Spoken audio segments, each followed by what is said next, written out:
በትግራይ ክልል በጀት ይለቀቅ ደሞዝ ይከፈለን በሚል ሰላማዊ ሰልፍ ተካሄደ።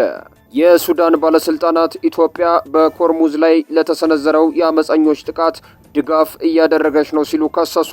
እስራኤልና አሜሪካ በኢራን የኢነርጂ መሰረተ ልማት ላይ ጥቃት ፈጸሙ። ፑቲን ኪም ጆንግ ኡን የሰሜን ኮሪያ ከፍተኛ መሪ ሆነው በመመረጣቸው እንኳን ደስ አላችሁ ሲሉ ተናግረዋል። ውድ የዱካ ኒውስ ቤተሰቦች የከበረ ሰላምታችን በያላችሁበት ይድረስ እያልን በዕለቱ የተሰሙ ዜናዎቻችንን ከማቅረባችን በፊት ቻናላችንን ላይክ፣ ሰብስክራይብ እያደረጋችሁ አብራችሁን እንድትዘልቁ በትህትና ጋበዝን።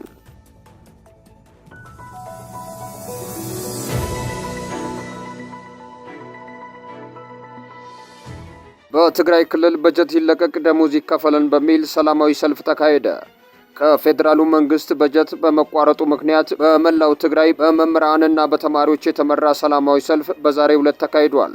ለወራት ደሞዝ እንዳልተከፈላቸውና መማር ማስተማር ሊያቆሙ መሆኑን የገለጹት መምህራን ዛሬ ባካሄዱት ሰላማዊ ሰልፍ የፌዴራሉ መንግስት በአስቸኳይ የፌዴራል በጀት እንዲለቀቅላቸው ጠይቀዋል። በተመሳሳይ ተማሪዎችም ጭምር የተገኙበት ሰልፍ የመማር ማስተማሩ ሂደት ስለተስተጓጎለ መንግስት አስቸኳይ ምላሽ እንዲሰጣቸው ጠይቀዋል። ሰልፉ በሁሉም የትግራይ አካባቢዎች እየተካሄደ መሆኑን አዲስ ማለዳ ከክልሉ ጊዜያዊ አስተዳደር ያረጋገጠች ሲሆን ዓላማውም ከፌዴራል መንግስት የሚለቀቀው በጀት በመቋረጡ ምክንያት የትምህርት ስርዓቱ አደጋ ላይ በመውደቁ መሆኑን ያገኘችው መረጃ ያመለክታል። ሰልፉ ቀደም ብሎ የተያዘ ቢሆንም በጀት ይለቀቅ ይሆናል በሚል ተስፋ ተደርጎ የነበረ ሲሆን አሁን ላይ ይህ ባለመሆኑ ሰላማዊ ሰልፍ ለማካሄድ ተገደናል ብለዋል። የሰልፉ ተሳታፊዎች እንደገለጹት እናም መኖሪያቸው መቀሌና አዲግራት የሆኑ መምህራን ሰላማዊ ሰልፍ አደባባይ በወጡበት ምክንያት መኖር ስላልቻልን ሰላማዊ ሰልፍ ወጣን፣ መስራት አለብን፣ ለዛ ደግሞ መብላት አለብን በሚል እንደሆነ አዲስ ማለዳ ዘግባለች። መምህራኑ በተማሪዎች ወደፊት ዕጣ ፈንታ ላይ እንዲሁም በአገር ተተኪ ትውልድ ላይ ጉዳት የሚያስከትሉ ውሳኔዎችን መወሰን ከባድ መዘዝ የሚያስከትልና እየራበው በሚያስተምራቸው መምህራን ተምረው ምን አይነት ተማሪ ይሆናሉ የሚለው ሌላው ጥያቄ ነው ብለዋል። ተማሪዎቹ ይዟቸው ከወጡት መፈክሮች መካከል ትምህርት የወደፊት ዕጣ ፈንታችን ነው የሚሉና አሁን ያሉበት ዕድሜ የትምህርት መሆኑን በመግለጽ የመማር መብታቸው እንዲከበር ጠይቀዋል። የሱዳን ባለስልጣናት ኢትዮጵያ በኩምሩክ ላይ ለተሰነዘረው የአመፀኞች ጥቃት ድጋፍ እያደረገች ነው ሲሉ ከሰሱ።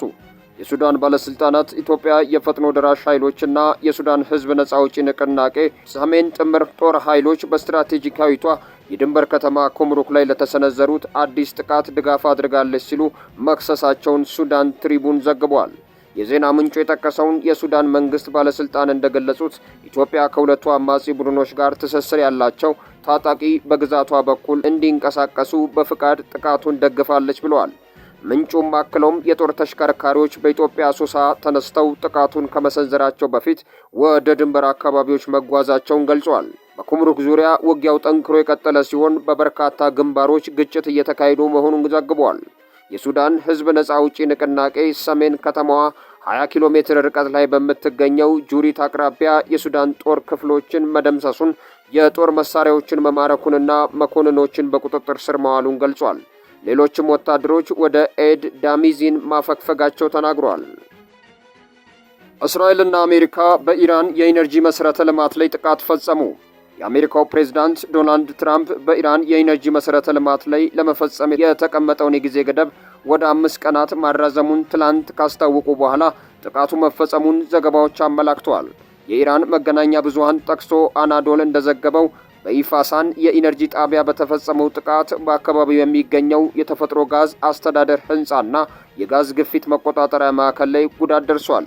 በተመሳሳይ በኮርሃምሻክ የኢነርጂ መሰረተ ልማት ላይ በተፈጸመው ጥቃት በጋዝ ማስተላለፊያ ቱቦ ላይ ጉዳት መድረሱ ተገልጿል። ይሁን እንጂ በሁለቱም የኢነርጂ መሰረተ ልማቶች ላይ በተፈጸመው ጥቃት የከፋ ጉዳት አለመድረሱንና በሁለቱ ስፍራዎች ላይ ያለው የኃይል አቅርቦት እንዳልተስተጓጎለ ነው የተገለጸው። ከጥቃቱ በኋላ ኢራን በወሰደችው አጸፋ በእስራኤል ኔጌቭ፣ ዲሞና፣ ቴልአቪቭ እና ኤሊያት ከተሞች እንዲሁም በመካከለኛው ምስራቅ በሚገኙ የአሜሪካ የጦር ሰፈሮች ላይ ጥቃት መፈጸሟን የኢራን አብዮታዊ ዘብ አስታውቋል። ምሽት ላይ ኢራን በቴልአቪቭ በፈጸመችው ጥቃት በመኖሪያ ህንጻዎች ላይ ከፍተኛ ጉዳት ሲደርስ 6 ሰዎች ደግሞ ጉዳት ማስተናገዳቸውን የእስራኤል ጤና ሚኒስቴር አስታውቋል። ፑቲን ኪም ጆንግ ኡን የሰሜን ኮሪያ ከፍተኛ መሪ ሆነው በመመረጣቸው እንኳን ደስ አላችሁ ሲሉ ተናገሩ። የሩሲያው ፕሬዝዳንት ቭላዲሚር ፑቲን የሰሜን ኮሪያው መሪ ኪም ጆንግ ኡን በድጋሚ የመንግስት ጉዳዮች ሊቀመንበር ሆነው በመመረጣቸው እንኳን ደስ አላችሁ ማለታቸውን ክሬምሊን ሰኞ ዕለት አስታውቋል። ውድ ጓድ ኪም ጆንግ ኡን የኮሪያ ዲሞክራሲያዊ ህዝብ ሪፐብሊክ ግዛት ጉዳዮች ሊቀመንበር ሆነው በመመረጣችሁ የተሰማኝን ልባዊ ደስታ መግለጽ እፈልጋለሁ ሲል መግለጫው አክሏል። ፑቲን የሰሜን ኮሪያ ፓርላማ ተወካዮች የጠቅላይ ህዝብ ምክር ቤት ውሳኔ ለኪም ያካሄደውን የአንድነት ህዝባዊ ድጋፍ በግልጽ ያሳያል ብለዋል። አክለውም በሩሲያ ውስጥ በአገሮቻችን መካከል ያለውን ወዳጃዊና አጋርነት ለማጠናከር ያደረጋችሁትን ግላዊ አስተዋጽኦ ከፍ አድርገናል ብለዋል። በሞስኮና በፒዮንግያንግ መካከል ያለው አጠቃላይ ስትራቴጂካዊ አጋርነት የበለጠ ለማሳደግ የቅርብ የጋራ ስራችንን እንቀጥላለን ብለዋል። እሁድ ዕለት በፒዮንግያንግ በተካሄደው የ15ኛው ጠቅላይ የህዝብ ምክር ቤት የመጀመሪያ ስብሰባ ላይ ኪም የአገሪቱ ከፍተኛ አስተዳደር አካል የክልል ጉዳዮች ኮሚሽን ፕሬዝዳንት ሆነው ተመርጠዋል።